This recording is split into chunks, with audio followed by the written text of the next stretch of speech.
What's going on, planet Earth? This is Mark Melvin, aka Pops. Well, at least that's what my kids call me. I never dreamed that one day somebody would call me Pops.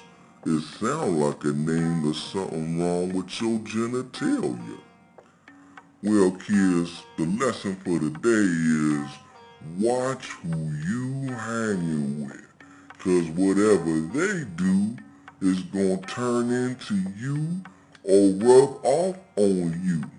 And when the police pull up, you wanna be able to say, I ain't had nothing to do with that.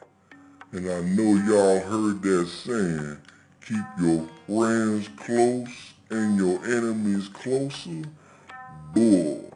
I say keep that hater far away as possible. Cause when somebody close to you, that's when they can do the most damage. Okay, planet Earth, until next time, don't be afraid of your yesterdays and don't worry about your tomorrows.